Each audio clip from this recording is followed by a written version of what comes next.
é aconselhável tirar logo o dízimo para não acumular. É que eu aconselho os irmãos, ser um funcionário, você ganha lá 4 mil reais ou 3 mil reais, você tira R$1.000 de vale, vem aqui na igreja, pega o envelopinho e devolve o dízimo 10% do seu vale. Por quê? Porque no final do mês, você vai receber o seu salário menos o vale que você fez. Aí você pode incorrer na tentação de sonegar e não devolver o seu dízimo. Por quê? Porque deduziu o vale. É uma sugestão que nós damos para os irmãos aí. Bom, quando se faz um empréstimo, é necessário tirar o dízimo? Outra pergunta, quando se faz empréstimo, é necessário tirar o dízimo? Nos casos de empréstimos, não é necessário retirar o dízimo, pois o pagamento das parcelas do financiamento deve sair de uma fonte de renda da qual já tenha sido tirado o dízimo. Senão você vai pagar o dízimo 2 vezes, senão você vai devolver o dízimo 2 vezes. Então, é muito importante isso aqui, desde que a fonte já tenha sido tirado dela o dízimo. Deve-se devolver o dízimo do Vale Transporte? Outra pergunta que me fizeram lá na cidade de Medianeira, no Paraná. Nesse caso, é importante conhecer o mecanismo desse benefício. O Vale Transporte é descontado em folha pelo valor correspondente a 6% do salário. Assim, o dízimo sobre esse benefício deverá ser calculado sobre o que exceder a 6%, que se torna um montante de lucro excedente. É aconselhável consultar o seu próprio contra-cheque ou se dirigir ao departamento pessoal da empresa em que trabalha para a verificação do valor descontado. Interessante que isso tudo vai ficar para vocês. Quem adquiriu a apostila, fica com isso aí, aplica na congregação, num culto de ensinamento lá na sua igreja. Outra coisa, isso aqui é importante. Como deve ser o dízimo de quem não trabalha? Tem isso, pastor? Peraí, existe isso? Como deve ser o dízimo de quem não trabalha? Mas aí que está a resposta. Dízimo é sempre 10% das rendas salariais. 2, dos lucros empresariais, ou mesmo de trabalhos sazonais, temporários, ou de quem recebe mesadas. Olha aqui, exemplo. A mulher recebe do marido dinheiro para fazer as compras do mês, e dali tira o dízimo em nome do marido. Podemos afirmar que essa atitude é errada. Não se pode devolver o dízimo por outros sem o seu devido consentimento, ainda que essa pessoa seja o marido. Olha que coisa interessante. Mas tem um detalhe. Se o marido dá a mesada para a esposa e falar para ela assim, minha filha, minha querida esposa, gasta do jeito que você quiser. Aí aqui embaixo. Se o marido der à mulher uma quantia para que ela faça uso como quiser, assim deve-se tirar o dízimo, pois do dinheiro das compras ou prestações não se deve tirar. Por quê? Porque o marido, se ele for um dizimista, ele já dizimou na fonte para as compras e os vales. Mas se der para você gastar de qualquer forma, para o seu benefício próprio, aí eu aconselho as irmãs, retire o dízimo. Viram que coisa interessante? Muita gente não sabia disso. Os irmãos recebem mesada, as irmãs recebem mesada, filhos, e não dizima. Então está vendo como é que é legal? Como é que é bom esses esclarecimentos? Como se deve devolver o dízimo de bens vendidos? De bens vendidos. Outra preocupação, bens vendidos. Vamos lá. Eu estou correndo, irmãos, porque hoje nós temos 3 assuntos. E os irmãos está explicado. Os irmãos estão entendendo? Diga amém. Está bem explicado, não está? Bom, como se deve devolver o dízimo de bens vendidos? Aí que está o detalhe.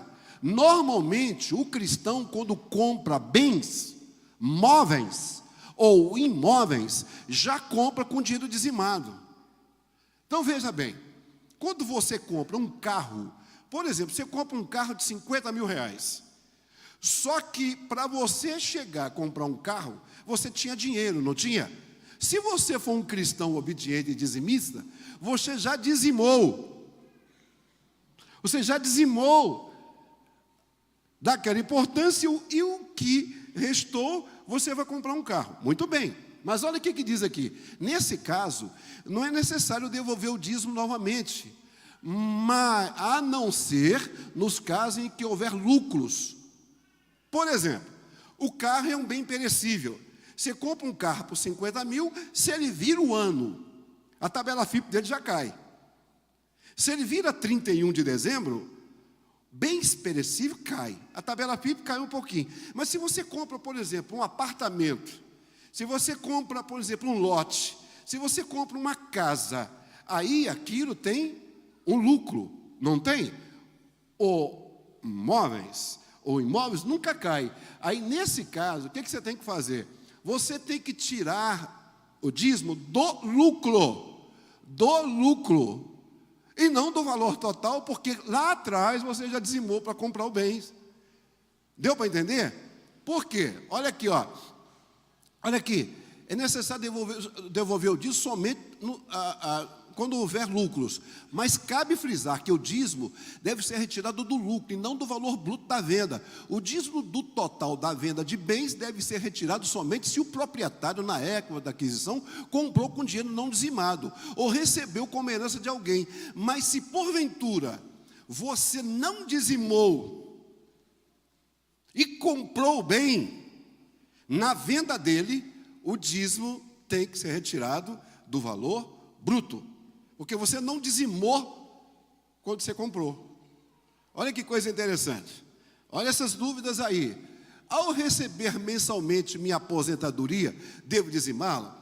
Talvez essa foi a pergunta que mais gerou polêmica na cidade de Londrina, lá no meu amigo pastor Moisés.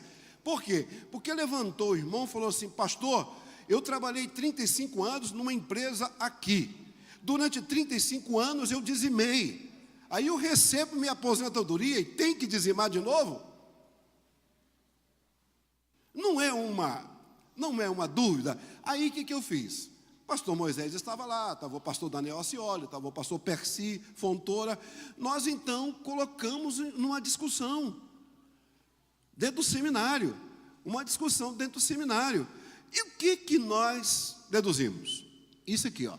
Apesar de que o contribuinte tem seus direitos em potencial, o dinheiro da Previdência não é exatamente um dinheiro do contribuinte, pois ele pode vir a ser beneficiado ou não, por muitos motivos razoáveis ou não. Logo concluímos que o recebimento da aposentadoria não é um saque de um bem já adquirido, mas sim uma renda. É uma bênção de Deus, é a mesma dádiva que Ele sempre nos dá. Em uma fase da vida, em forma de saúde, força para trabalhar, o salário pelo trabalho, em outra fase da vida, em forma de aposentadoria. Logo, reconhecendo seus ensinos bíblicos sobre o dízimo, então dizimamos. Eu disse aqui no domingo, a minha mãe com 92 anos de idade, já não aguentava mais andar, era aposentada, pegava o envelopinho dela de dízimo e no primeiro dia...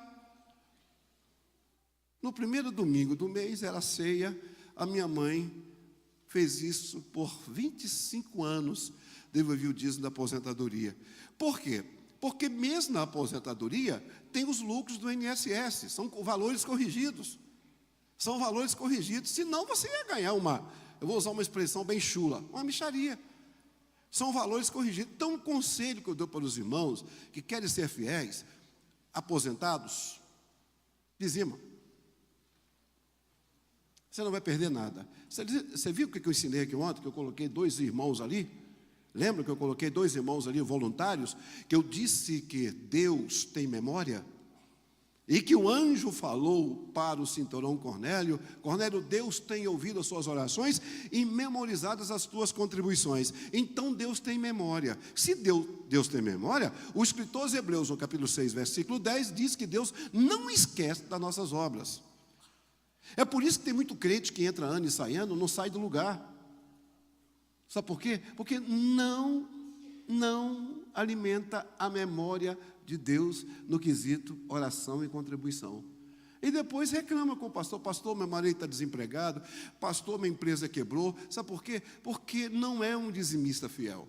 Eu disse e vou repetir para vocês, e falo isso todas as vezes: Deus não precisa do meu dinheiro, e nem do seu. Deus não é ganancioso, Deus não é saqueador de dinheiro de igreja. Mas tem uma coisa, há uma via de mão dupla. Quando Deus te dá dinheiro, Ele prova o teu coração. E quando Ele te pede o dinheiro, Ele prova a tua fé. Eu disse aqui ontem, eu vou repetir, Deus nunca teve problema com dinheiro na Bíblia. Me cita, por amor de Deus, qual foi o dia que Deus teve problema com dinheiro?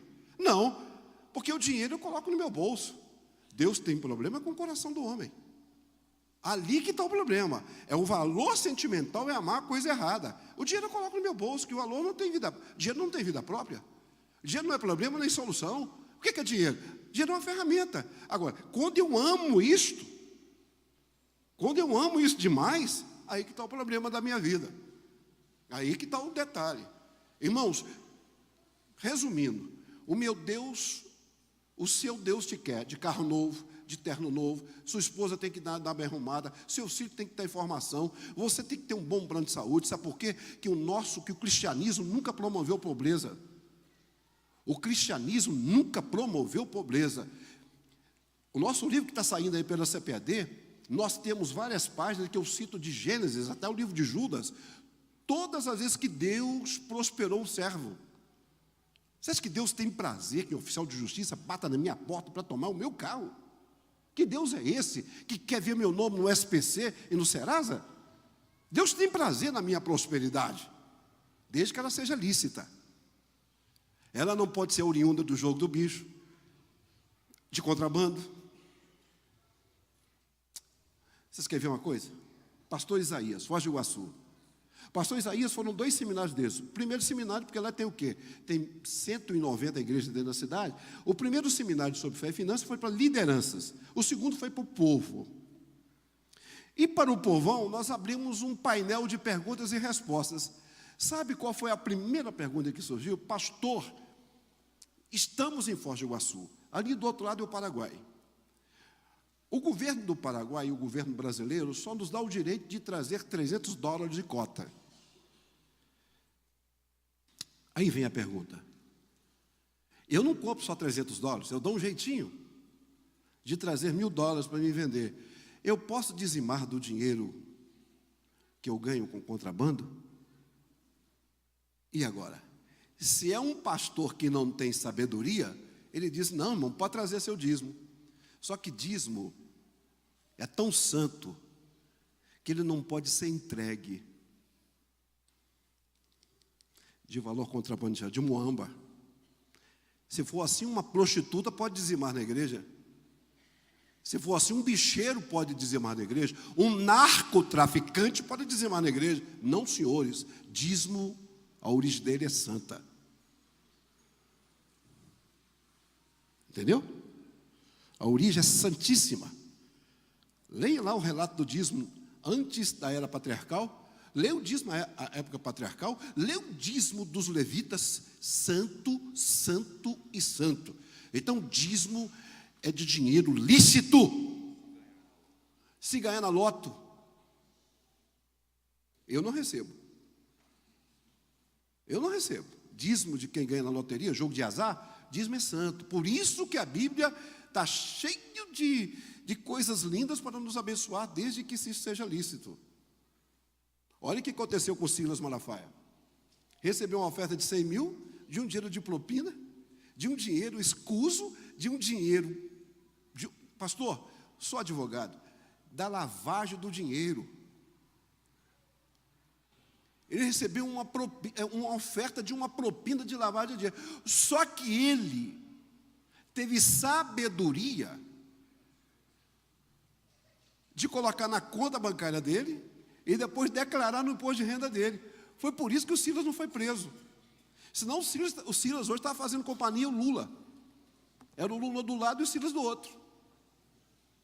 Comendo maçãzinha. Por quê? Porque ele declarou aquele dinheiro. E mesmo assim, ele ficou complicado.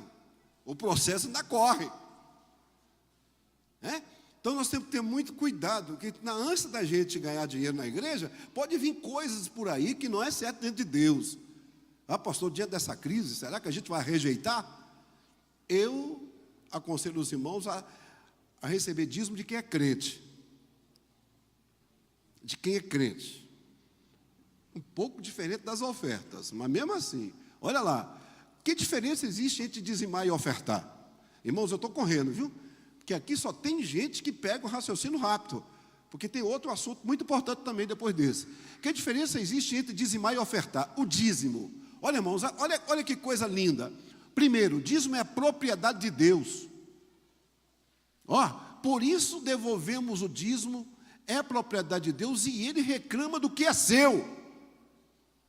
Olha, pastor Levi, Deus reclama daquilo que é dele. Segundo, a obediência ao pedido de Deus, Malaquias 3:10, Deuteronômio 14:22, demonstra a nossa obediência ao pedido específico de Deus. Terceiro, dízimo é amor a Deus. É um amor que nos leva a cumprir nosso dever ou responsabilidade para com Deus. Deus aceita. Bom, essa questão de Levítico, Deus se preocupa não tanto pela quantidade, mas pela origem. Que diferença existe entre dizimar e ofertar? Oferta, aí já é propriedade do homem. Deus permite que o que resta depois de devolver o dízimo, considerando como o nosso. Aí que está o segredo. Um dia, pastor Joel Freire pregou lá na nossa sede do Belém. Ele disse uma palavra que eu sempre uso ela nos meus seminários. Deus nos administra com 10% e nos deixa 90%. 10% é o dízimo. O resto, você pode pegar e ofertar um pouquinho dele. Chama-se oferta. Olha aí, olha aqui. Disso podemos ofertar voluntariamente. Por isso, damos. A oferta é dada. A oferta é dada. A oferta não é por coerção. Pastor Levi jamais pode obrigar a igreja a ofertar. Diferente do que faz os neopentecostais aí fora. Diferente do que faz aquele movimento lá da Aparecida do Sul, que cobra de pregadores, cobra de cantores. Isso está errado. Isso é coerção. O dízimo não é coerção. Paulo nunca, a oferta não é coerção. Paulo nunca baixou um decreto. Paulo nunca obrigou a igreja de Jerusalém, de todas as igrejas que era pastor, a obrigar. Ele diz assim: dê sem constrangimento, mas com alegria, sem reclamar. Aí é oferta. Olha aí. Obediência ao critério de avaliação do homem. Decidimos quando vamos dar conforme a avaliação que fazemos das bênçãos recebidas de Deus. Nisso temos a faculdade de escolher. O que é oferta? Amor a Deus. Como Jesus é a oferta divina que o céu não estava obrigado a dar. Assim nós damos nossas ofertas para expressar um amor a Deus que vai além do cumprimento do nosso dever para com Ele. Deus não era obrigado a dar Jesus. Olhe para cá. Vocês que pregam, vocês que são obreiros, Deus não era obrigado a dar Jesus. Jesus não foi um Marte, foi um substituto. A entrega foi voluntária. Ele não achou um justo sequer no planeta Terra. Ele resolve a dar a primeira oferta. Onde nasceu a primeira oferta? Eu já preguei sobre isso aqui. A oferta nasceu antes da fundação do mundo. Apocalipse 13:8. O que é isso? Deus nos deu Jesus antes da fundação do mundo. Que oferta de amor! Que oferta linda! Deu Jesus. Ou seja, quando Deus deu Jesus, Deus tinha 2 sonhos. Qual o primeiro sonho? De ter uma semente. O segundo sonho, de ter uma colheita. Quando Ele deu Jesus, antes da fundação do mundo, Ele deu a semente. Qual foi o sonho de Deus que foi realizado? Esta semente tem bilhões de filhos na semeadura. Olha que oferta linda, que oferta maravilhosa. Bom, vamos lá. 24 razões porque eu sou dizimista. Sou dizimista porque o dízimo é santo. Sou dizimista porque quero ser participante das bênçãos de Deus. Sou dizimista porque amo a obra de Deus na face da terra. Sou dizimista porque não quero ser amaldiçoado. Sou dizimista porque, para não dever a Deus 10%, juros e mais juros. Sou dizimista porque Deus é dono de tudo. Sou dizimista porque eu mesmo irei gozar na casa de Deus. Sou dizimista porque é mais bem-aventurado dar do que receber. Sou dizimista porque Deus ama quem dá com alegria. Sou dizimista porque tudo vem das mãos de Deus. Sou dizimista porque não sou avarento. Sou dizimista porque meu rico tesouro está nos céus. Sou dizimista porque obedeço a Deus. Sou dizimista porque a bênção de Deus enriquece. Sou dizimista porque para cada lei de Deus promove uma recompensa. Sou dizimista porque receberei de Deus a mesma medida. Sou dizimista porque Deus me escolheu e me nomeou. Sou dizimista porque Deus diz que eu irei fazer prova de mim. Sou dizimista porque a minha descendência não irá mendigar o pão. Sou dizimista porque o meu salário não será posto no saco furado. Sou dizimista porque a minha responsabilidade de sustentar a igreja. Sou dizimista porque eu quero ter a consciência tranquila. Sou dizimista porque tudo que o homem semear, isso também fará. Sou dizimista porque Deus suprirá todas as minhas necessidades. Você entendeu? Diga amém. Eu acho que está bem explicado. Eu estou correndo, irmãos, porque eu não posso sair de Limeira sem o segundo assunto. E o segundo assunto, na minha opinião, talvez seja o mais importante aqui para vocês. Nós vamos, nesse momento, tirar ou ministrar a oferta? Ah, vocês aprenderam, né? Vocês aprenderam, né? Viu, pastor Antônio, como é que eles são inteligentes? Porque qual o erro que nós incorremos? Vamos tirar a oferta. Para com isso, irmãos. A oferta não se tira. A oferta é ministrada. Porque ela faz parte da liturgia do culto. É um momento santo da igreja, né? Diga-se de passagem, a oferta que será ministrada agora não é para o pregador, porque eu nem cobrei do pastor Levi absolutamente nada, e nem minhas passagens de avião. Tudo foi por minha conta e pela CPAD. Amém? Pastor Levi, quem canta, pastor? E encanta. Olha, pastor me deu culto para dirigir. Está parecendo o pastor Munhoz. Pastor Munhoz, quando eu chegava lá, ele dava o culto de Americana para me dirigir. O círculo da oração vai cantar bonito para Jesus. E onde estão os diáconos da igreja? Onde estão os diáconos com as salvas? Logo depois, prepare seu coração que vem um assunto muito importante, hein? O irmão já prepara para mim, tá? O irmão do Data Show, tá? Viu? O irmão do Data Show já prepara para mim aí. O Igor, já prepara o segundo assunto aí, que é aquele assunto da família. Coloca ele aí para mim, coloca a capa dele para mim, deixa eu ver se é isso mesmo.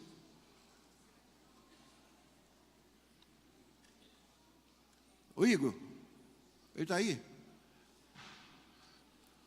É o da família, é o segundo assunto.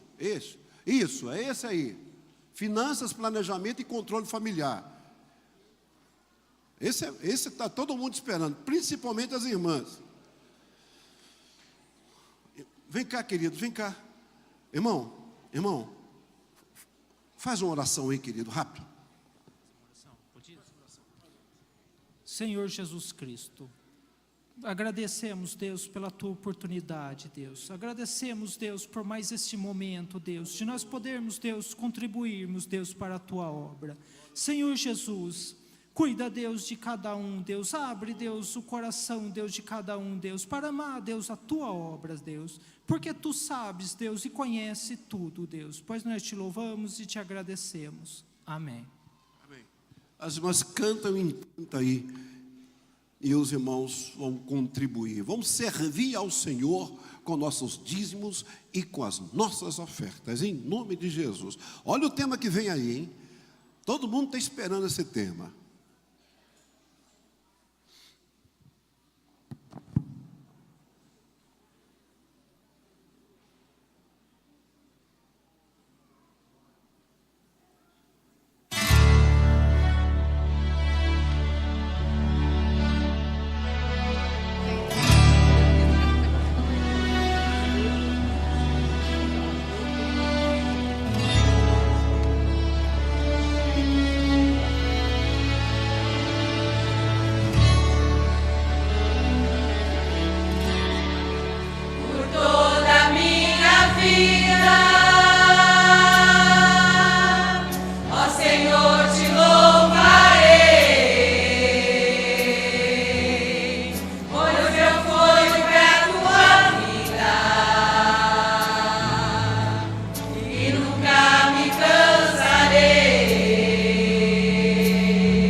Vai lá, Igor. Vamos levantar as mãos e glorificar a Deus. Que hino bonito, né?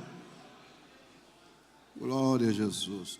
Agora vocês voltam para os lugares, porque o assunto agora vai interessar vocês.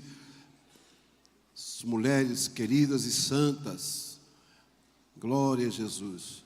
O assunto agora é muito importante. Todos são importantes, mas esse aí é demais. Irmãos, duas perguntas que surgiram aqui logo depois que eu terminei. Um garoto me entregou um bilhetinho aqui, escrito assim: e o dízimo sobre o fundo de garantia de tempo de serviço? Deve ser devolvido, porque ele tem juros e correções monetárias. Ele é corrigido, então ele tem lucros. Dízimo de fundo de garantia, 10%. Outra pergunta, pastor Joel pediu que eu colocasse, porque realmente eu vou colocar isso aqui no próximo estudo que eu vou dar, que vai ser a cidade de Palmas, no Tocantins, o dízimo de fundo de garantia e aluguel. Então, estava conversando com os pastores aqui. Quando você coloca na imobiliária, tem imobiliária que cobra 5%, outra 10%, outra 15%.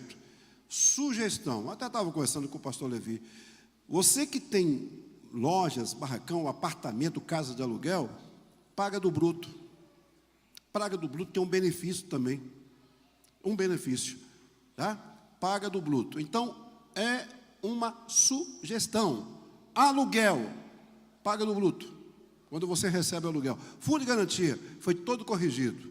Paga do bruto. Pronto, acabou. Você não incorre no erro. Você nunca vai ficar em dúvida. Muito bem. Queridos, eu estou correndo, mas nesse aqui eu quero um pouquinho de mais calma. Neste aqui eu quero um pouquinho de calma. Então eu quero pedir aos irmãos agora atenção. Os irmãos que têm celular e que precisa dele ligado, deixa ligado. Mas se você não tem necessidade de ter ele ligado, desliga seu celular, procura agora não conversar muito com o seu colega do lado, porque principalmente os casais, marido e mulher, filhos que estão aqui, tá? É muito importante que nós vamos tratar agora. Para isso, agora nós vamos ler a Bíblia. Vamos ler a Bíblia? Vamos lá? Por favor, abra sua Bíblia comigo.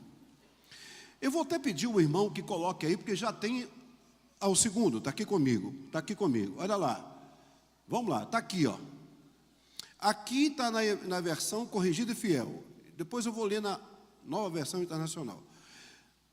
Acho que vocês vão acompanhar comigo aqui. A maior lição de discipulado que eu já pude ler no Novo Testamento. Foi uma lição que Jesus nos ensinou. Parecia que Jesus estava caminhando nos dias atuais. Parecia que Jesus estava caminhando dentro ou nas ruas brasileiras, onde vivenciamos uma das piores crises financeiras que o Brasil já passou. Né? Vocês sabem disso. Principalmente os empresários que estão aqui. Você quer ver essa crise brasileira? Corra o mundo igual a gente corre. Você vai ver lojas sendo fechadas, pedindo para alugar ou vendidas, porque é um massacre. Né? Agora, tem estado aí que a gasolina chegou a R$ 5,15. Os caminhoneiros estão parando no Brasil. E caminhoneiro, quando para o Brasil. Porque o Brasil não investiu nas linhas férreas, pastor Levi e pastor Joel. Não é como a Europa. A Europa tudo é trem. O Brasil é transporte sobre rodas. Parou. Então, aí até o Temer. Engraçado o Temer, né, gente? Eu fico olhando assim, pegou um abacaxi, né? Um governo impopular que está consertando as finanças do Brasil, deixada por um governo popular, que era o homem que está preso, e que enterrou esse Brasil. 13 anos de desgoverno, herança maldita na área das finanças. Quando o ministro Meirelles, estava na posse do pastor Wellington Júnior, e quando ele assistiu à posse, que foi lá para trás, eu estava ali, ouvindo um bate-papo, uma resenha do pastor José Wellington com o ministro. Aí a roda abriu, e o pastor José Wellington perguntou ao ministro Meirelles: ministro, 14 milhões de desempregados, a taxa Selic lá embaixo, a renda per capita do Brasil só ganha de Bangladesh. A Folha de São Paulo publicou uma foto, que uma empresa em São Paulo abriu uma frente de trabalho de 200 vagas, tinha 5.000 pessoas na fila. Alguns dormindo 3 dias na fila por causa de 200 vagas. É a herança maldita de um partido de esquerda do diabo, que pegou nosso dinheiro, abriu porto em Cuba, Venezuela, e Venezuela declarou calote.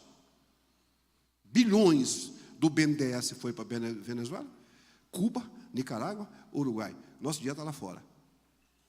E ninguém vai nos pagar. Quem paga a conta é eu e você. Infelizmente. Infelizmente.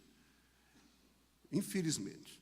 Aí eu não sou político, não gosto de política na igreja, mas tem uma coisa, eu acho que esses irmãos que votaram no PT deviam reconciliar-se da ceia. Rapaz, devia reconciliar, porque você também é culpado do que nós estamos sofrendo aí, ó. E se for obreiro, tem que entregar a credencial. Né? Isso é coisa do diabo, pegar nosso dinheiro e fazer o Porto de Mariel em Cuba. Bilhões e bilhões. Saiu do BNDES e agora estão pagando o pato aqui. Esse estudo agora tem muito a ver com o que nós estamos passando. Pergunta esses empresários o que estão passando. Pergunta o comerciante aqui dessa cidade o que estão passando. Ainda tem crente que fala assim, Lula livre. Que Lula livre o quê? Tem que apodrecer na cadeia. Lula livre. Eu não sou político, não, irmão, mas tem hora que me bate uma ira santa. A mensagem que Deus jamais me abençoou no Brasil quando eu estava virado. Atravessamos essa crise. Estamos aí. Eu disse aqui que crente não é alienígena. Nós não somos extraterrestres. Nós somos cidadãos que pagamos nossos impostos, cuidamos das nossas famílias. Temos que colocar filho na escola, formar nossos filhos. E qual o problema? Nós não estamos no céu. É no céu que não tem crise, moço. Você não é alienígena. Só que, diferente de nós com eles, nós somos um Deus que cuida de nós quando a gente é fiel. E não nos deixa mendigar o pão. Uma coisa está feia. O assunto de agora tem muito a ver com isso aqui. Ó. E Jesus nos deu essa lição de discipulado. Está aí. Evangelho de Lucas, capítulo 14, 28 a 32. Lucas foi um cidadão privilegiado. Lucas não viu Jesus. Lucas não andou com Jesus. Lucas não cumprimentou Jesus. E escreveu esse segundo tratado de uma forma tão simples e objetiva, que quando começa o Evangelho de Lucas, ele nos dá uma narrativa linda. Fui informado. Esse evangelho foi escrito no ano 51.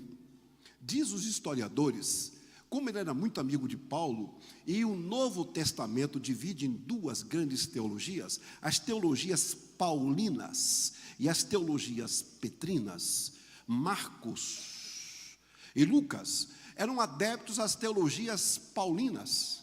Mateus e João eram adeptos às teologias petrinas do apóstolo São Pedro. A doutrina do judaísmo, a doutrina da judaização, mas Lucas era um homem tão atualizado que ele, segundo Eusébio de Cesareia, que escreveu um tratado em 365 no Concílio de Nicéia, diz que Paulo ditou para Lucas o seu evangelho. Por isso que o evangelista São Lucas é considerado o evangelista das mulheres, porque foi o mais que escreveu sobre as mulheres na Bíblia. A simplicidade que Lucas trata os assuntos é uma coisa absurda, de boa. E ele escreveu esse tratado de Jesus, discipulado. Qual de vocês, aqui está na NVI, viu gente? A nova versão internacional. Qual de vocês, se quiser construir uma torre, primeiro não se assenta e calcula o preço para ver se tem o dinheiro suficiente para completá-la? Olha o que Jesus estava ensinando, hein? Olha que coisa linda. Pois, se lançar o alicerce e não for capaz de terminá-la, todos os que a virem rirão dele, dizendo: este homem começou a construir e não foi capaz de terminar. Ou qual é o rei que, pretendendo sair à guerra contra outro rei, primeiro não se assenta e pensa-se, com 10.000 homens é capaz de enfrentar aqueles que vêm contra ele com 20.000? Aí vem aqueles que têm o nome no SPC e no Serasa, e no cartório, ou dívida da inadimplência. Se não for capaz, enviará uma delegação, enquanto o outro ainda está longe, e pedirá acordo de paz. Hoje vocês vão aprender o que é CDC, crédito direto da Caixa. Quem é banqueiro aqui? Quem é bancário sabe o que eu estou dizendo. Então vamos lá. Que estudo é esse, pastor? Que estudo é esse? Vamos analisar. Bom, vamos analisar. Deixa eu me situar aqui para a gente correr aqui. Bom, antes de entrar aqui, presta atenção. Eu escrevi um texto hoje ali no hotel, quero passar para vocês. Veja, em primeiro lugar, como fugir das dívidas e equilibrar o orçamento familiar. Vamos lá. Está aqui, ó. Primeiro, vamos lá. Como fugir das dívidas e equilibrar o orçamento familiar? Atenção. Estabeleça metas. Metas não é objetivo. Objetivo é uma coisa diferente de metas. Aqui Jesus falou sobre metas, e não sobre objetivos. Por quê? O que está escrito aqui? Estabeleça metas. A prática das metas treina a nossa obediência. O estabelecimento de metas é fruto de uma disciplina permanente. Metas é o lugar onde queremos chegar. Metas é um padrão, uma habilidade, um ideal que tem de ser alcançado. E Jesus, então, ensinou sobre essa meta no versículo 28. Qual de vocês, se quiser construir uma torre? Jesus está dizendo, estabeleça a meta. Existem dois tipos de metas. As metas pessoais e as metas familiares. Qual é a sua meta pessoal? O que você pensou quando estava passando de ano? 2017 para 2018. O que você pensou? O que eu vou fazer em 2018? Qual é a meta que eu vou estabelecer para a minha vida? Ou qual é a meta para a minha família? Olha aqui. Olha aqui que diz Jó no 22, 28. Se projetas alguma coisa, ela te sairá bem, e a luz brilhará em teus caminhos. Ou seja, o livro mais antigo da Bíblia já estava dizendo que nós temos que projetar a nossa vida. O que você quer, sua vida? É um carro? É uma moto? É uma casa própria? É um casamento? É um noivado? É uma formação de filhos? É sair do aluguel? Metas. E para que isso exista, você tem outras coisas que Jesus nos ensinou. Disse que, se você não sabe para onde vai, não faz diferença o caminho que você toma. Então, se você está perdido nas suas metas, não sabe controlar tudo isso, não sabe definir isso, você está perdido no seu caminho. Você não sabe o que você quer. Aí que vem um texto interessante que eu escrevi. Eu escrevi isso porque eu tenho que fazer uma outra palestra para a Igreja Batista de Belo Horizonte, a Getsemane. Eu escrevi sobre isso aí. Olha, veja, mais do que nunca os cristãos estão conscientes da necessidade de sonhar, estabelecer metas para criar projetos ousados. A essa estratégia, que é um conjunto de ações e atitudes práticas e sequenciais para alcançar o objetivo, chamamos de metas. O grande economista norte-americano, chamado Henry Kaiser, diz o seguinte: defina claramente o que você quer, mais que qualquer outra coisa na sua vida. Registre os meios pelos quais você pretende consegui-lo e não permita que nada, seja lá o que for, impeça de alcançar a sua meta. Na vida temos de estabelecer metas para alcançar os nossos sonhos. Caso contrário, nossos sonhos acabarão se tornando pesadelos, uma vez que os sonhos não se realizam sem trabalho e esforço. Todo esforço e trabalho sem etapas mensuráveis não produz efeitos desejáveis. As metas podem produzir uma atmosfera propícia para suportarmos a espera de uma conquista.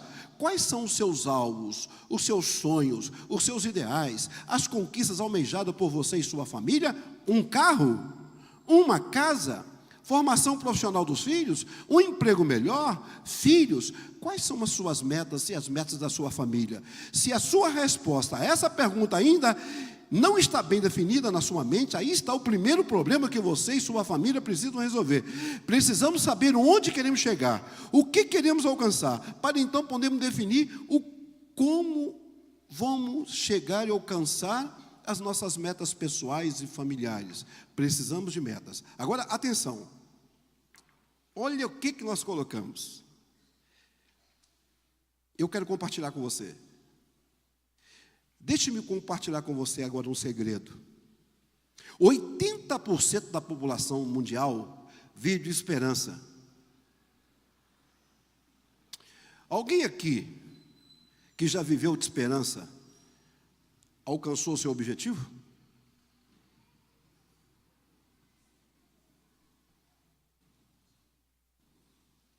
Eu tenho esperança. Você conhece alguém que teve esperança e chegou onde queria chegar? Não. Eu não conheço ninguém. Sabe por quê?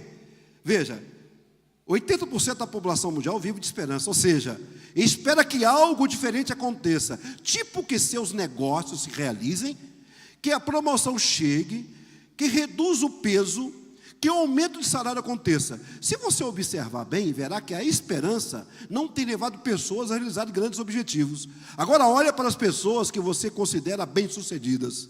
São pessoas que estabeleceram metas. Sente-se, pegue um papel, se preferir um computador, defina o seu alvo, defina uma meta específica. O que você quer, irmão? Estabeleça um prazo. Quando você quer, meu irmão? Saiba o que, como fazer, como alcançar o que você quer. Aí eu escrevi aí, as práticas das metas treinam nossa obediência. Claro que nossos sonhos, claro que nossas metas têm que ser aprovadas por Deus. Uma vez eu preguei na nossa sede do Belém, que o homem tem planos, mas o propósito vem de Deus. E a diferença de planos é muito grande em relação a propósito. Planos podem ser os sonhos, mas se você leva isso para Deus, Deus, sonha comigo os meus sonhos, vira propósito. Olha que coisa interessante. Tudo isso deve ser levado ao crivo de Deus. Então, em primeiro lugar, Jesus nos ensinou metas. E aqui para nós, né? A gente nunca estabelece metas, é difícil. Por quê? Por causa disso aqui, ó. Segundo lugar, como fugir das dívidas e equilibrar o orçamento familiar? Orçamento. Vou fazer uma pergunta aqui para os irmãos, os homens da igreja. Os homens da igreja, seja sincero. Só para os homens. Quem aqui sabe quanto custa 1 quilo de arroz? Estou falando dos homens, você sabe? Sua esposa é bem-aventurada. É só ele. O senhor sabe quanto custa 1 quilo de feijão? O senhor sabe? Essa é a sua esposa?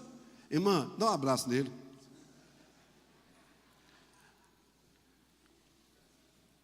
Sabe por quê? Olha bem para cá, irmãos, por favor. Porque geralmente nós homens não gostamos de orçamento.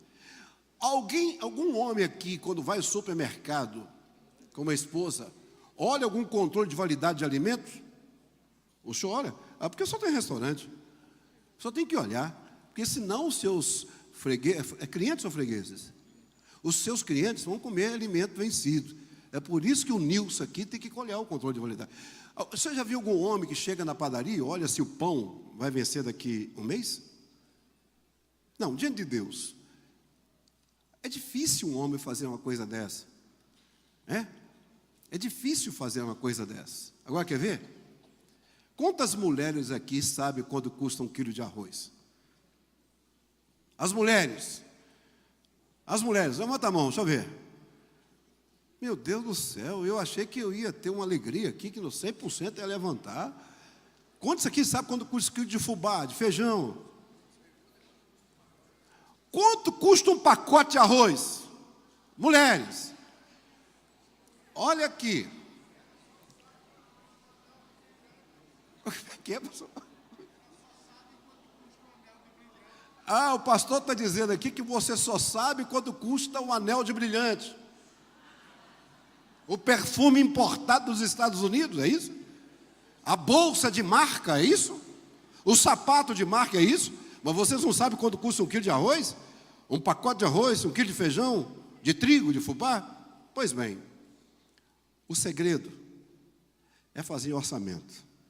Eu disse que nós homens não fazemos. Teve um dia que minha mulher falou comigo assim: amor, agora é 16 horas, são um pão quentinho da padaria. Pega R$10 e vai lá comprar. Mas compra 8 pãezinhos, sai quentinho, pão francês. E 1 litro de leite, mas eu quero 1 litro de leite daquele de saquinho. Não trago litro de leite de caixinha, não. Aí, lá vai eu comprar. Fui na padaria. Eu cheguei em casa com 3 sacolas. O valor da compra era R$147. Minha esposa olhou e falou assim: espera aí, eu te pedi para comprar 8 pães e 1 litro de leite. O que é isso aí? Não, amor, é isso aqui porque eu achei legal. Isso aqui não precisa, isso não precisa, isso aqui não precisa, isso aqui eu tenho, isso aqui eu tenho, isso aqui eu tenho, isso aqui eu tenho. Você gastou dinheiro à toa. Eu só queria fazer uma média com minha esposa. E entrei bem. Quer dizer, aí que está o segredo, irmãos. Aí que começa o seminário, porque, pastor, as pessoas acham que a gente só fala de dízimo e oferta. Mas a gente vai mexer lá na casa deles agora. Aí que está o segredo. Quando uma mulher tem juízo, não gasta por desejo, gasta sim por necessidade. Vocês vão aprender o que é gastar por desejo e gastar por necessidade, diferença muito grande. O seu lar é bem-aventurado. Eu disse aqui que a minha mineirinha costuma eu dar R$1.000 para ela fazer virar 2.000. Eu nem vou te contar o que você falou.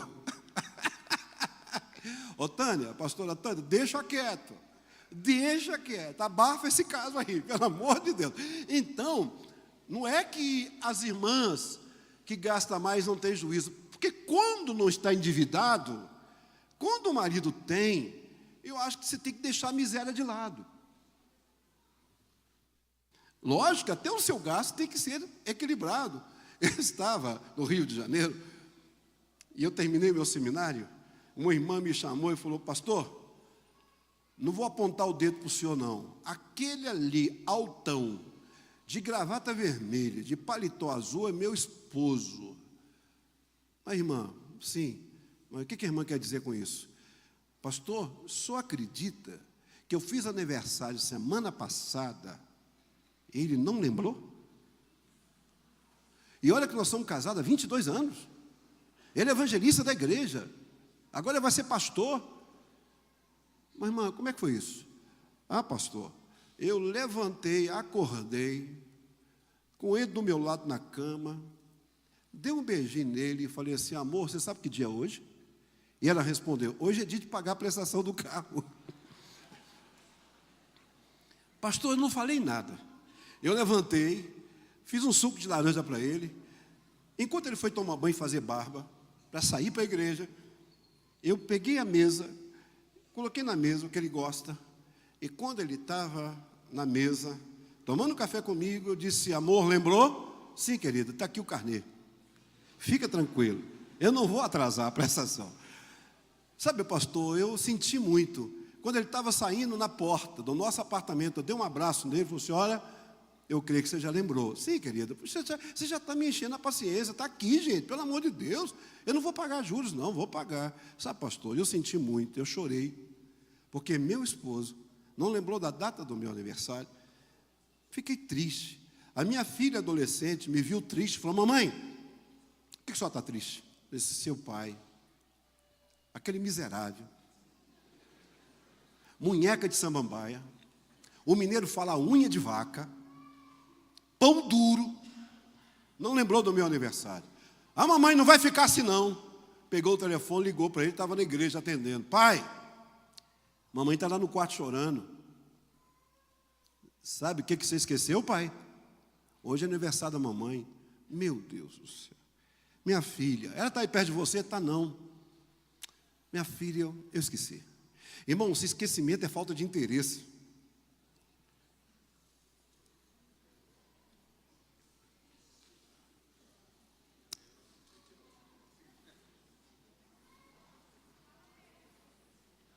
Já está falando, irmã.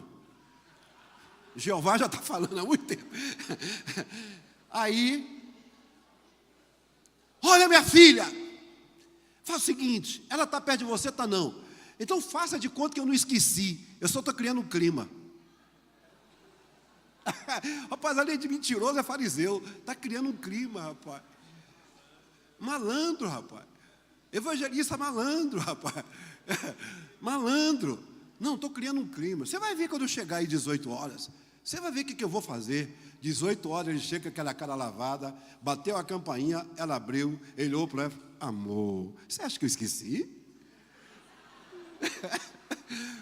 Que é isso? Esqueci que nada, eu te amo, minha filha. Ainda citou um trecho da música do Osés de Paula, que cheira a naftalina. Eu te amo mais do que a abelha ama a flor. Que cara brega, esse é brega, isso já passou, tem 200 anos, e abraçou a esposa meio desconfiada. Você quer ver como é que eu te amo? Minha filha, aqui está a chave do carro, vai lá no porta-mala, traga um presente para sua mãe que eu comprei. Aí a filha foi lá e comprou, pode abrir, olha como é que eu te amo. Quando ela abriu, era uma panela de pressão.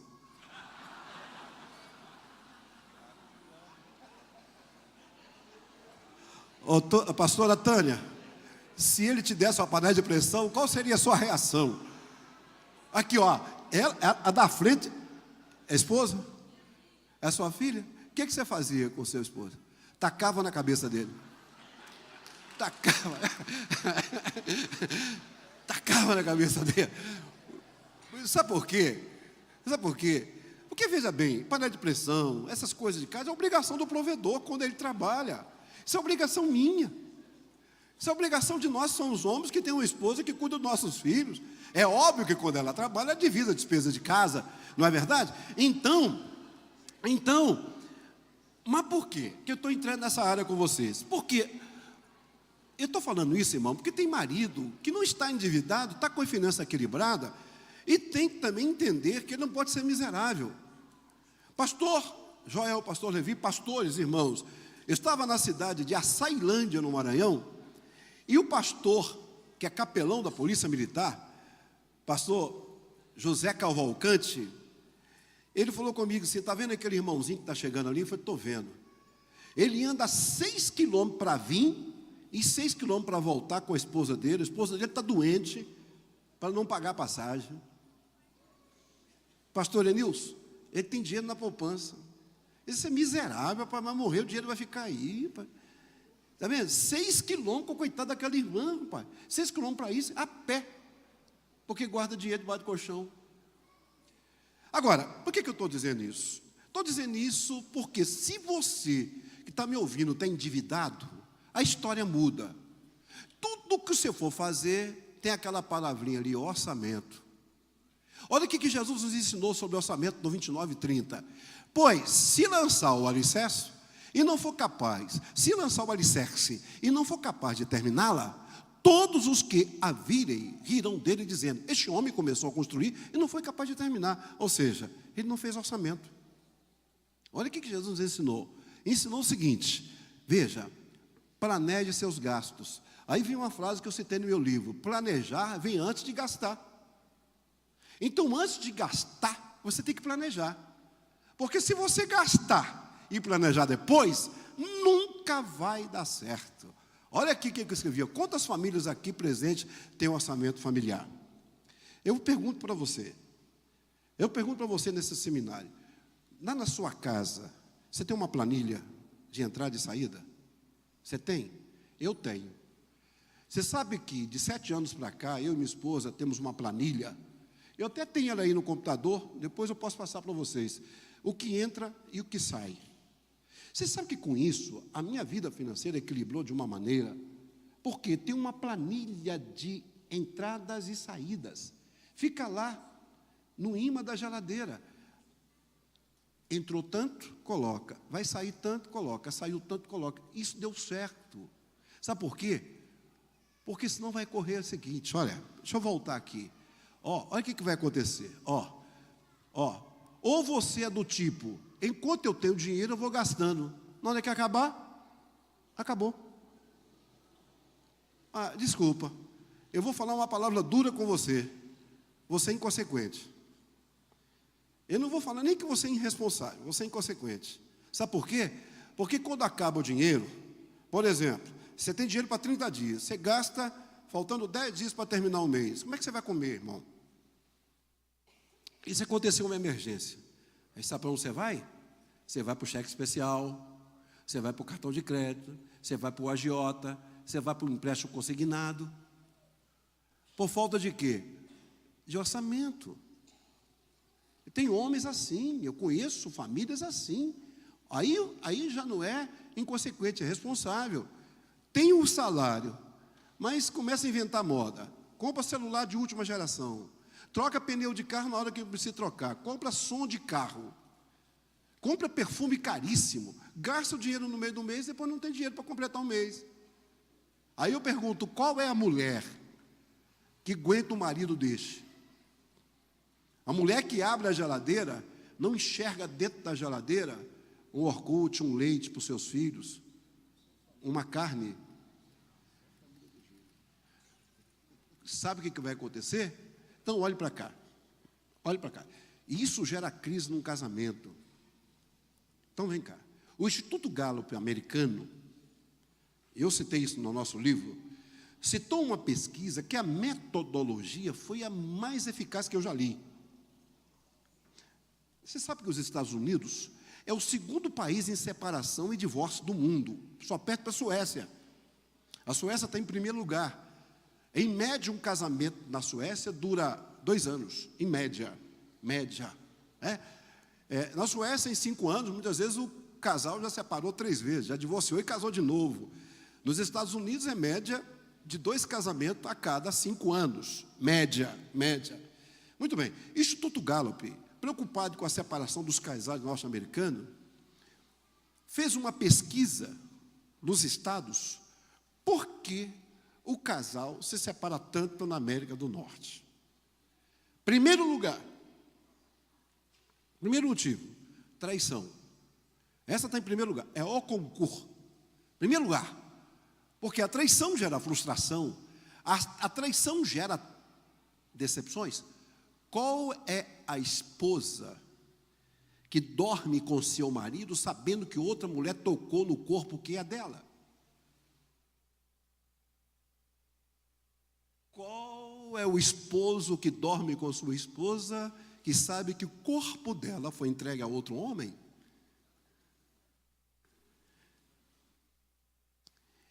E muitas esposas não separam por amor aos filhos, porque não pode voltar para a casa do pai, porque os pais já faleceram.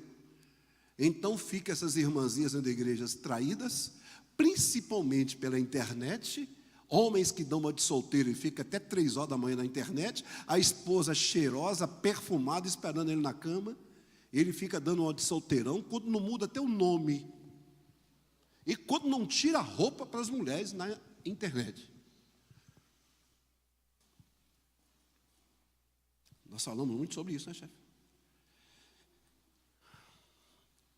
Em primeiro lugar, a traição. Cria uma fissura, cria uma sequela que sangra todos os dias, emocional. A traição é terrível. É por isso que existem 3 tipos de perdão. Você tem que liberar o perdão, 2, você tem que pedir o perdão, 3, você tem que perdoar a si próprio. Porque perdão não está na área do sentimento. Se você recorrer ao seu sentimento para perdoar, desculpe, você nunca vai perdoar, porque o seu sentimento é implacável no que diz respeito à traição. O perdão está na área da razão. Eu decido perdoar. E quando eu lembro daquilo, aquilo não me machuca mais. Aí eu dou um conselho para as irmãs que já foram traídas e pelos irmãos que já foram traídos. Esqueça o passado. Me cite na parábola do filho pródigo se o pai tocou o passado do filho. Não. O pai só diz: quero ele de volta. Coloca nas mãos dele o que foi retirado. Faz uma festa para ele. O pai não citou o passado do filho. Irmã, irmão, perdoa. Esquece. Segundo lugar, o que causa separação de casais. Aí me preocupou, porque a metodologia do Instituto Gallup foi com mais de 200 perguntas. Situação financeira mal gerida no casamento.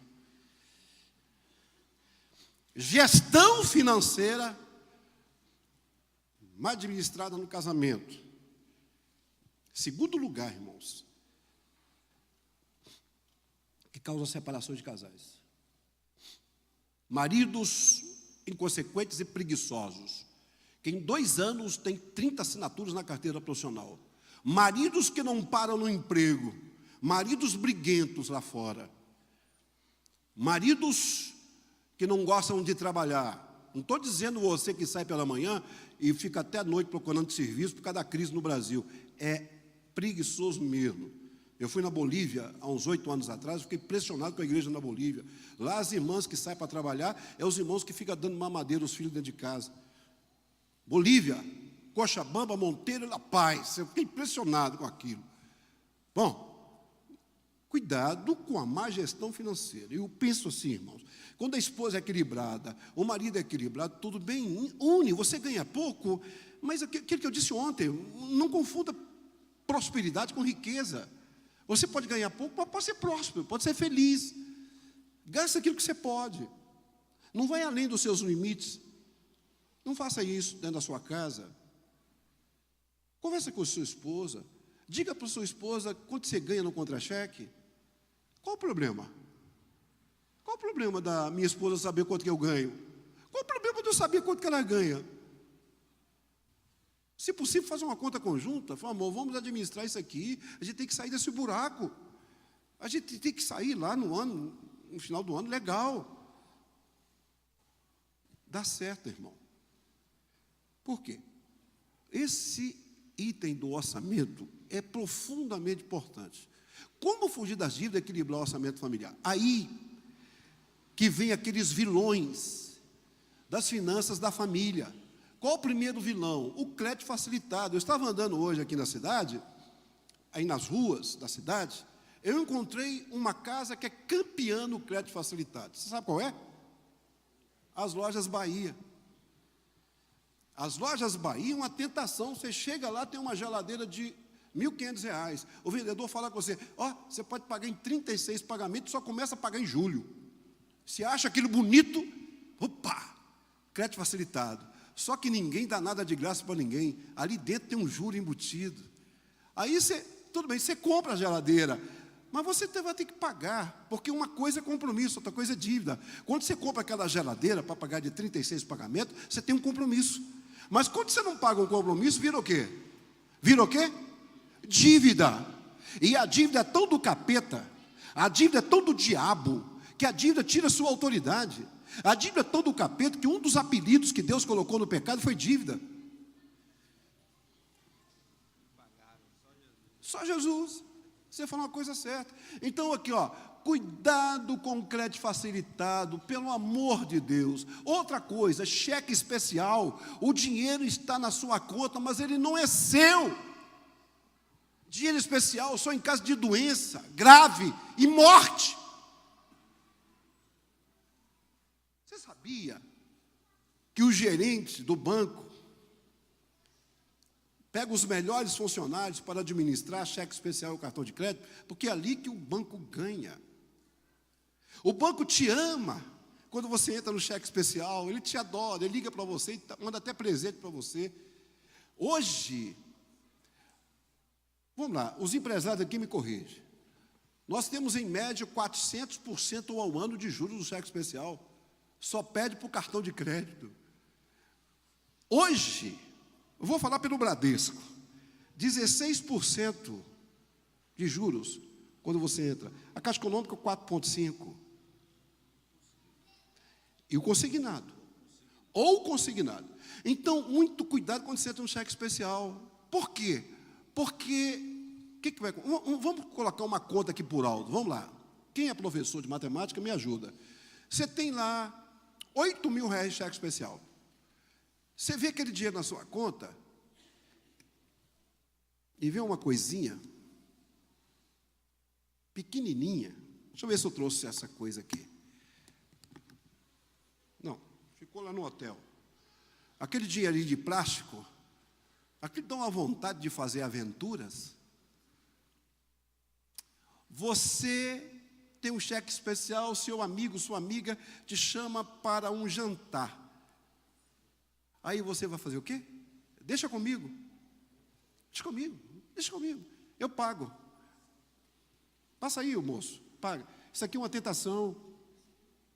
Isso aqui é uma tentação. Sabe por quê? É um conselho que eu dou para os irmãos.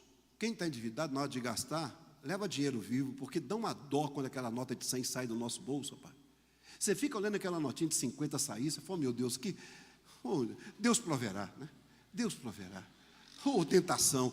Mas quando você tem isso aqui, irmão, isso aqui é fácil demais. Eu estava agora em posse de causa, dei um conselho para os casais de namorado. Tem uns meninos aí meio sem juízo, que a namoradinha trabalha, deixa comigo, eu pago. Eu falei que aqueles meninos lá, vai sair lá para comer uma pizza, divide com ela. Tem uns casalzinhos de noiva aí, que a noiva trabalha, não deixa comigo.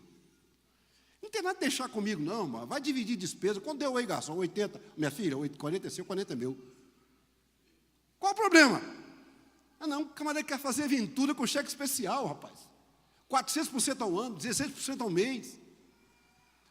Vamos supor que você tem R$8.000 no cheque especial. Você gasta aquilo tudo. Você vai gastando, vai gastando, vai gastando. Sabe o que vai acontecer? No primeiro dia útil, o banco vai tirar o que é dele.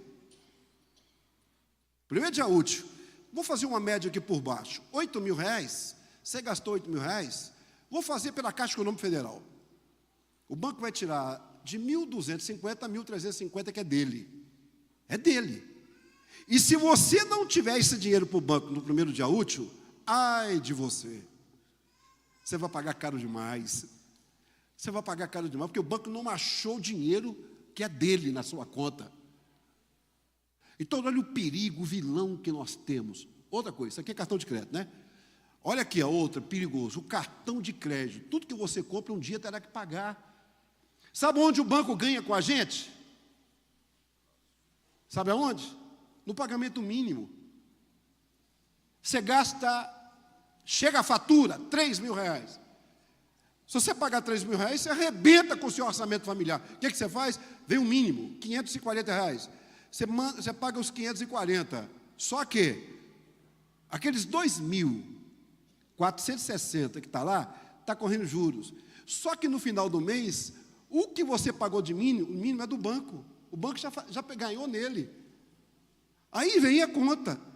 Aí um absurdo. O mínimo, o banco ganha nele. O banco te ama quando você paga o mínimo. O banco te adora. O banco ganha aí. O banqueiro não fica para trás. Outra coisa, impulso consumista. Cuidado, eu disse aqui, minha irmã chegou dos Estados Unidos, veio aqui para o Brasil, está morando aqui. Eu fui na casa dela um dia, ela tem 54 pares de sapato. Sabe o que eu falei com ela? Dá isso para os pobres. Ela não usou nem 10. A minha irmã teve que ser curada na alma, porque para mim, mulher que tem impulso consumista, tem doença na alma. E muitas vezes o maridão ama tanto essa mulher, que não sabe dizer não. Ele sofre calado. Ele tira o extrato bancário sem ela ver. Ele chora no emprego dele. Mas ele ama tanto a esposa dele que nunca sabe dizer não. E ela tem impulso consumista. O que é o impulso consumista? O que é desejo, o que é necessidade? Desejo, irmãos. Por exemplo, carro de luxo. Camarada pode ter aí um Palio 2012, enfeitado, bonitinho ali na porta. Mas sabe o que ele quer? Ele quer o Corolla. Ele quer o Honda Civic. Aí ele chega lá na Honda e dá o carro dele de entrada e sai com um carnê dessa grossura, para pagar de 72 pagamentos. Você vai pagar 2 Corollas. Sabe como é que chama isso? Status. Sabe o que é status? É você querer agradar pessoas que você não conhece com dinheiro que você não tem. Gostei. Para mostrar o que você não é. Obrigado, pastor. Para mostrar o que você não é. Está ali fora com um carrão importado, mas devendo até a alma. Status. Sua família está sendo prejudicada pela prestação de R$2.500 que você paga. Sua filha poderia estar na faculdade. Sua esposa poderia estar com sapato de marca. Sua esposa podia estar na igreja aqui com vestido bacana. Mas você está com um carrão ali, um terno de 4.000 e sua esposa arrastando o chinelinho na igreja. Vai tomar vergonha, rapaz.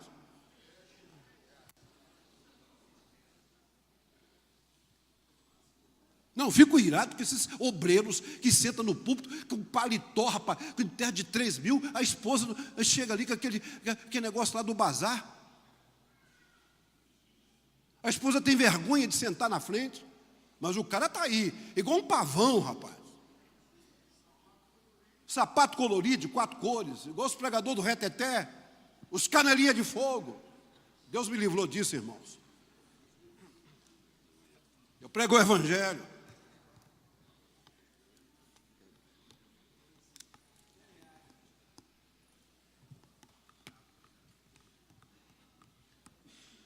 Olha aí, carro de luxo, celular de última geração.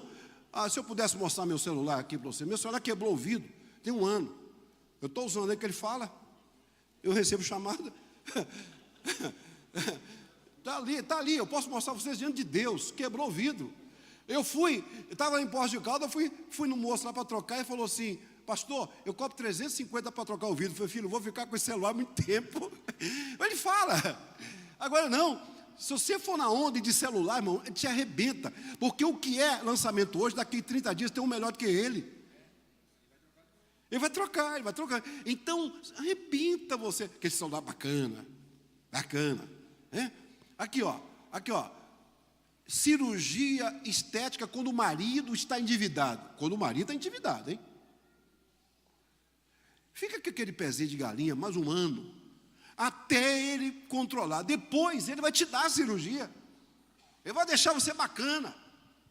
Mas enquanto ele estiver endividado, tem misericórdia dele, rapaz. Eu estou falando para quem está endividado, viu, gente? A outra coisa, viagem de férias. Está endividado, está devendo, criou metas, 4ª viagem. Internet de não sei quantos gigas, diminui para 10 gigas. Chama o operador e fala assim: não vou pagar mais 300, vou pagar 100. Me faz um plano bacana aí. Olha aí, olha aqui, e tem mais. O que é isso aqui? Roupas de grifes. Está devendo? Cuidado com roupa de grife. Cuidado com roupa de grife. Eu estou falando para quem está devendo. Agora, o que compra por necessidade? Moradia, transporte, saúde, alimentação e educação. 1, 2, 3, 4, 5. 5 pilares da necessidade dentro do lar. Prioriza moradia, prioriza transporte, prioriza saúde, prioriza alimentação, educação. O que sobrar, vai lá para o desejo devagar.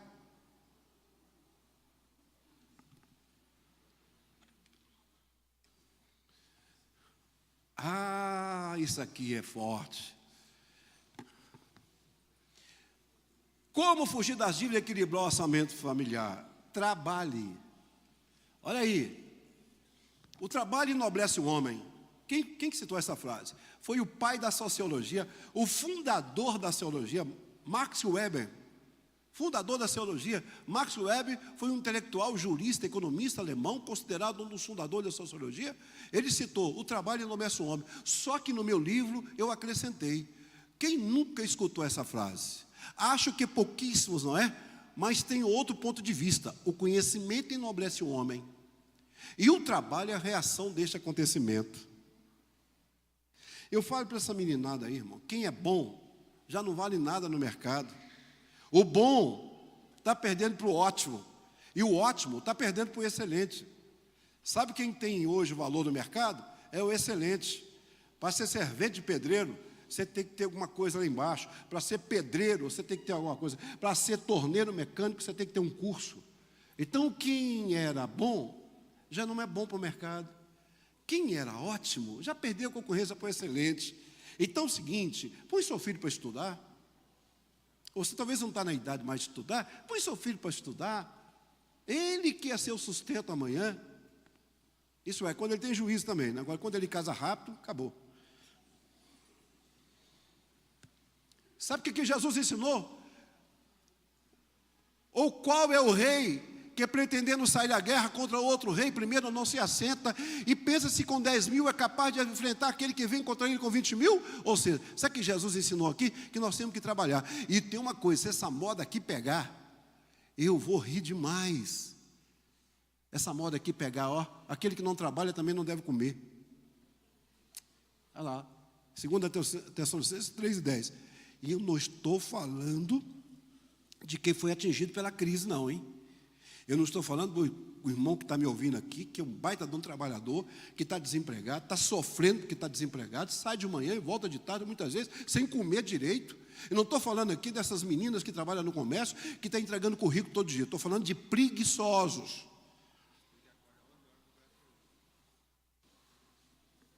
Preguiçosos. Infelizmente, eu vou dizer uma coisa para vocês. Nós estamos criando uma geração de preguiçosos. Eu disse para vocês quantos anos eu comecei na Fundação Bradesco? Com 14 anos de idade.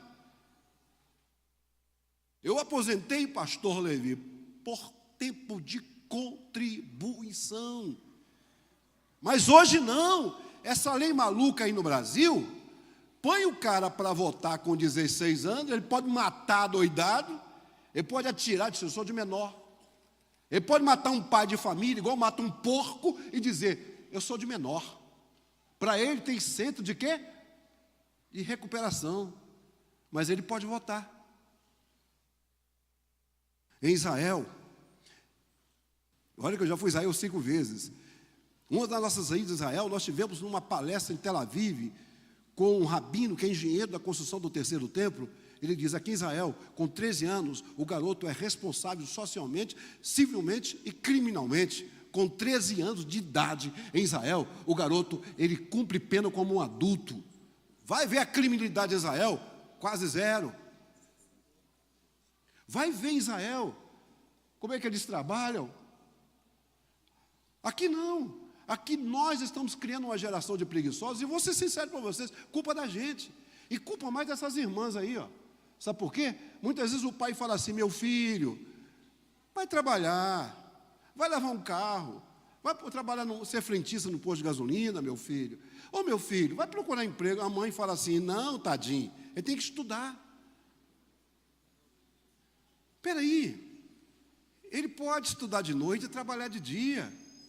Aí levanta aquele cara, 10 horas da manhã, com 22 anos de idade, que nunca enfrentou um trabalho, 23 anos de idade, levanta 10 horas da manhã, que ficou no WhatsApp, no Facebook, até 3 da manhã, levanta 10 horas da manhã, com aquela cueca samba canção, com aquele cabelo todo desarrumado, e vai na cozinha, e abre a geladeira e grita, mamãe, cadê meu danoninho?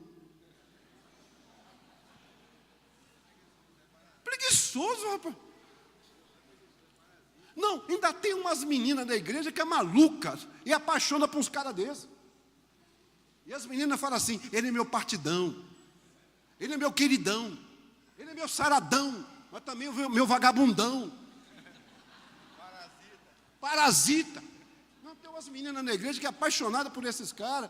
E tem uma coisa, essas meninas não entendem que casamento é uma questão geográfica. Você tem que casar e sair da sua casa, casa do seu pai. Aí o camarada não aguenta te sustentar, e você volta para casa do seu pai.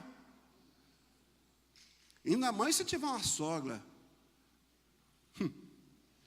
Não posso nem falar de sogra. Eu tive uma sogra que ela caiu do céu. A vassoura quebrou. Rapaz, aquela mulher era terrível, rapaz. A mulher chegava na minha casa e abria a minha geladeira e falou assim, lá em casa a minha filha tinha coisa melhor, viu? Era minha sogra, rapaz. Ou sogra. Quando ela morreu, Foi uma benção. Eu falei, Jesus, receba minha sogra no céu. Você sabe a história daquele camarada que a sogra dele morreu? E para chegar no cemitério, era um caminho sem asfalto, cheio de pedra. Aí o pessoal está levando a sogra do cara para o cemitério. Aí o que estava na frente tropeçou numa pedra, caiu no chão, o caixão abriu, não é que a sogra levantou, ressuscitou. Aí ele levou a sogra dele no médico e falou assim, doutor, eu não entendi nada. Não, meu filho, que tem uma doença que parece que a pessoa está morta. Tem uma doença aí que paralisa tudo. Aí, rapaz, a sogra dele morreu de novo. Tinha que passar pelo mesmo caminho, ele foi na frente, tirar as pedras. Cuidado, gente, cuidado aí. Cuidado aí, cuidado aí.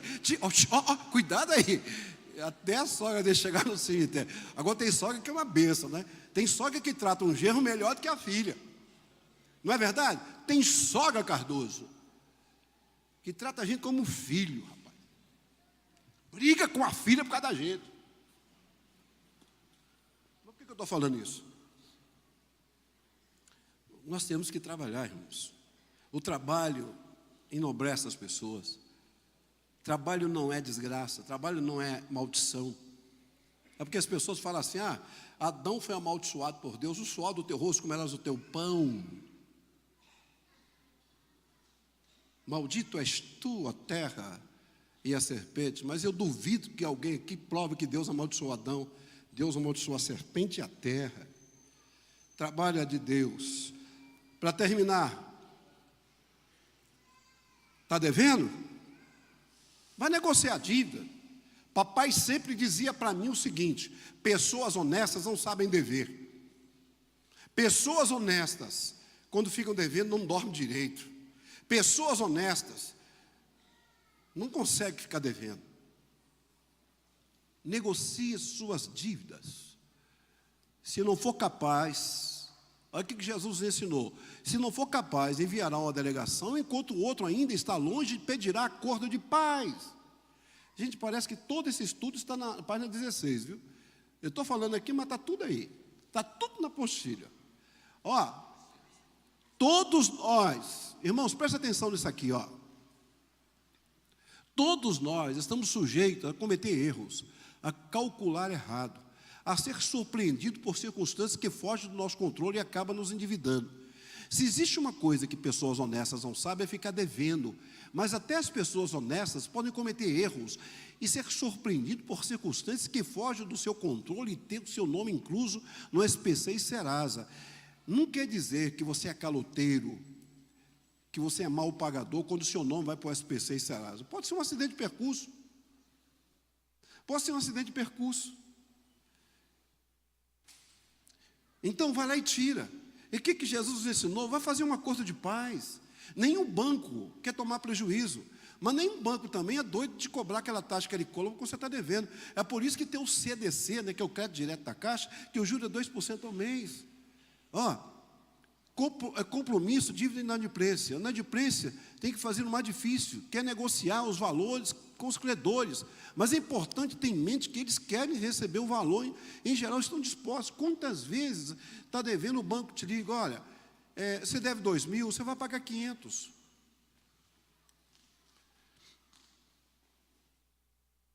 Irmãos, o pastor me autorizou a ir até 9h30, faltam 10 minutos, tá? Como fugir das dívidas e equilibrar o orçamento familiar? O endividamento não apenas impede as pessoas de servir a Deus, mas também as aflige. A dívida também é um fator de desânimo. A dívida divide a família. Cuidado com as dívidas. Dívida é tão do diabo que o apelido que Deus colocou no pecado foi dívida. Vamos falar sobre o trato com as finanças no aspecto prático.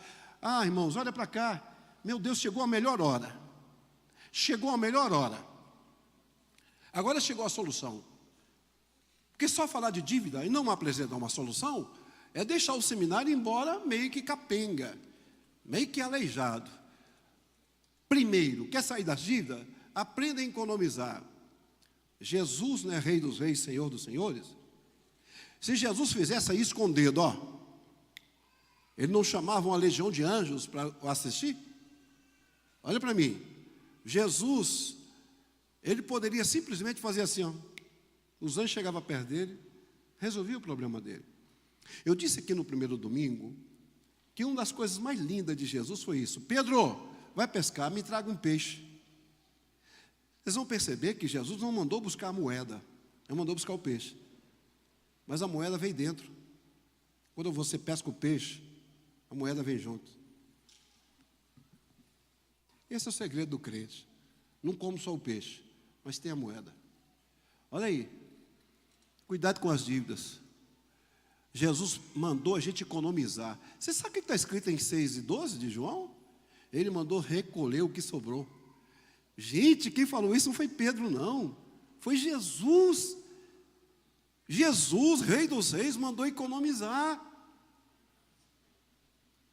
Foi Jesus que mandou economizar. Então economiza. Agora, para terminar, essa parte é linda e é impactante. Se você está endividado, aí eu vou fazer um conselho para as irmãs. Não vai ao salão de beleza com frequência. Um dia eu perguntei à minha esposa, foi um salão mais ou menos, pé, unha, pele, sobrancelha, cabelo.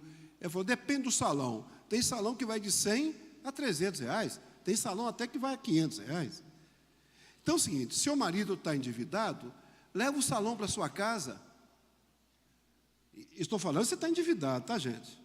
A não ser um caso de um casamento, uma festa, não tem jeito. Porque vai devagar. Ó, comprar celular de última geração sem precisar. Ah, sim, olha para cá. Tomar banho prolongado com o chuveiro ligado. Agora a época do inverno é uma tentação. Eu disse aqui no domingo, vou repetir para vocês, tem um cara em Belo Horizonte que está ficando milionário. Ele é dono das lojas elétricas. Ele inventou um dispositivo e patenteou esse dispositivo, que ele coloca entre o fio e o chuveiro. É um temporizador. Quando liga o chuveiro na água quente, o temporizador tem 5 minutos para desligar. Deu 5 minutos, o chuveiro desliga. E só liga daqui meia hora. Esse cara está faturando, sabe por quê? A irmã vai falar assim, pastor, mas a mulher gasta mais tempo debaixo do chuveiro. Vamos fazer um teste amanhã? Ou hoje? Pega um celular, coloca assim no box, lá naquele temporizador, coloca 5 minutos e toma um banho. Você vai ver que eternidade é 5 minutos debaixo do chuveiro. Faz um teste. Hoje, coloca um temporizador, entra debaixo do chuveiro e deixa 5 minutos correr para você ver que eternidade. É muito tempo, 5 minutos para um banho. E um banho caprichado. Agora, tem gente que canta debaixo do chuveiro, né? Tem gente que leva o Facebook, o WhatsApp. Aí, meu irmão, você vai quebrar seu esposo, você vai quebrar seu marido, você vai quebrar, vai quebrar. Para quem está devendo. Ir ao shopping com frequência. Ir ao shopping com frequência. Pastor, Levi, aqui no Belém, a sede tem um engenheiro. E ele construiu 2 shoppings, o shopping do Tatuapé e o shopping do Morumbi. Aí um dia eu perguntei para ele, doutor, me fala uma coisa, por que todo o piso do shopping é igual? Parece que está molhado. Ele falou, rapaz, aquilo é a maior tática do comércio. Porque ali as madames entram devagar. Porque parece que vai cair. E ele falou comigo, pode colocar isso no seu seminário. Você já viu um shopping que você sobe uma escada? A escada que sobe e que desce está do outro lado? Está do outro lado do shopping. É para você andar. A não ser quando tem um elevador. O irmão está falando de dívida controlada, mas é uma dívida. Mas não deixa chegar na dívida. Paga seus compromissos. Dívida não presta nem a controlada. Você está confundindo dívida com compromisso. Aqui, outra coisa que arrebenta, jantar ou almoçar fora com a família com frequência. Irmão, está devendo. Pode dar um conselho para vocês? Quem é mineiro aqui, levanta a mão. Mineiro. Então vocês vão falar a minha linguagem agora. Está devendo? Está ruim das pernas? Terminou o culto? A gurizada quer pizza. A esposa muitas vezes fala, amor, vamos jantar fora. Eu vou dar um conselho para você. Você está devendo? Vai para casa, faz aquele mexidão. Não sei como é que chama aqui em Limeira. Uns falam viradão. Aquele torresmo de ontem, rapaz. Enrolado? clolado. Em Minas a gente fala mexidão, que é torresminho de ontem, frita 2 ovos, mexido.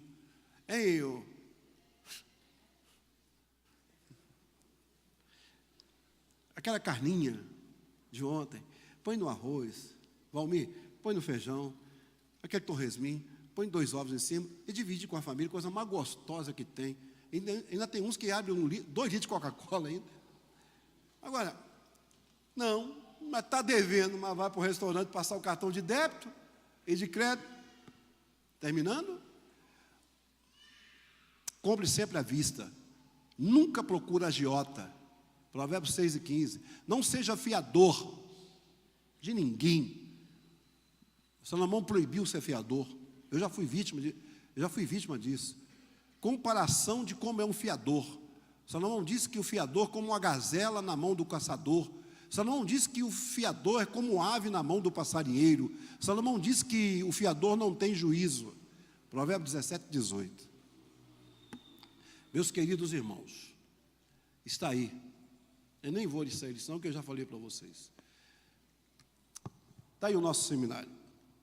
Agora, ainda vou insistir. Você achou bom? Na apostila tem muito mais do que isso. Tem um estudo aí que fala sobre princípio de honra, que é um dos mais lindos dos nossos estudos. Passe ali, adquira seu material, porque você vai levar para casa. Os irmãos que adquiriram a apostila, pode trazer seu pendrive, que esses estudos todos que eu estou dando aqui, eu vou deixar aqui para a igreja de vocês. Faltam 2 minutos, eu gostaria de agradecer a Deus pela oportunidade de estar aqui em Limeira, agradecer ao pastor Levi, a sua hospitalidade, a da sua digníssima esposa, a pastora Tânia, pastor Joel, irmã Lloyd, a todos vocês, e um prazerão rever meu amigo Valmir, que Deus te abençoe, Valmir, aos pastores dessa igreja, aos cooperadores, ao conjunto, ao coral, a todos vocês, e se Deus quiser, em breve voltaremos. Eu sinto privilegiado que, às vezes que eu estive aqui em Limeira, eu deixei aquele gostinho de quem pode um dia voltar, porque nunca desse púlpito nós pregamos além do que a Bíblia nos manda, né? E é gostoso quando a gente volta, como a 5ª vez que eu estou voltando a Limeira, 5ª. A pastora Tânia que me convidou para pregar aqui 3 noites seguidas, né, pastor? Da próxima vez a minha mineirinha vem comigo, viu? A Sofia também vem comigo. Então, pastor, muito obrigado pela confiabilidade. Irmãos, ali fora, atenção, tem o nosso material. Está vendo esse aqui na minha mão? Isso aqui, segundo o pastor Zé Hélio, é a maior ferramenta para obreiros que eu já fiz. Eu já vi tanta mega biblioteca por aí, eu fiz a minha. A minha mega biblioteca tem um curso avançado de teologia que eu escrevi para a igreja de Valinhos, com 36 matérias, baseado na teologia alemã, que é a teologia mais pura que existe. Eu tenho 90 sermões que eu preguei lá no Belém, na nossa sede no Belém, 90. Eu também tenho um curso básico de teologia. Atenção, eu e pastor Alderim Nelson, nós fizemos uma biblioteca virtual que está aqui. Você clica lá em Abraão, sai o estudo completo de Abraão, né? E a Agnus, que é a detentora da enciclopédia do Dr. Champlin, me deu autorização, eu coloquei a enciclopédia de filosofia e teologia. Isso aqui são 5.800 arquivos para computador. Custa R$20. Encontro de Casais, o maior filme que eu já vi na minha vida para casais, é lindo, em alta definição, um filme americano, R$10. A Graça da Contribuição, uma mensagem que nós pregamos na Ceia do Belém, R$10.